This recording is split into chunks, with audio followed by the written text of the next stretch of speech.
2026 T20 world cup അവസാനിക്കുമ്പോൾ ഏറ്റവും അധികം റൺസ് നേടിയ 5 ബാറ്റ്സ്മാൻമാരെ പരിചയപ്പെടാം. ഇതിൽ 5ാം സ്ഥാനത്ത് ഫിൻ അലൻ ന്യൂസിലാൻഡ് 8 മത്സരങ്ങളിൽ നിന്നും 298 റൺസ്, അതിൽ ഒരു സെഞ്ചുറിയും ഒരു അർദ്ധ സെഞ്ചുറിയും ഉൾപ്പെടുന്നു. 4ാം സ്ഥാനത്ത് ഇഷാൻ കിഷൻ ഇന്ത്യ 9 മത്സരങ്ങളിൽ നിന്നും 317 റൺസ്, അതിൽ 3 അർദ്ധ സെഞ്ചുറി ഉൾപ്പെടുന്നു.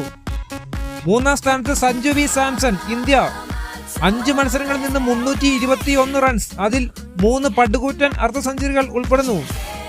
2ാം സ്ഥാനത്ത് ടീം സ്റ്റെഫേർട്ട് ന്യൂസിലാൻഡ് 326 റൺസ് 8 മത്സരങ്ങളിൽ നിന്നും, ഇതിൽ 4 അർദ്ധ സെഞ്ചുറി ഉൾപ്പെടുന്നു. 1ാം സ്ഥാനത്ത് സക്കീബ് സാദ ഫർഹാൻ പാകിസ്ഥാൻ 383 റൺസ് 6 മത്സരങ്ങളിൽ നിന്നും, അതിൽ 2 സെഞ്ചുറിയും 2 അർദ്ധ സെഞ്ചുറിയും ഉൾപ്പെടുന്നു. കൂടുതൽ അപ്ഡേഷനായി ചാനൽ സബ്സ്ക്രൈബ് ചെയ്യുക.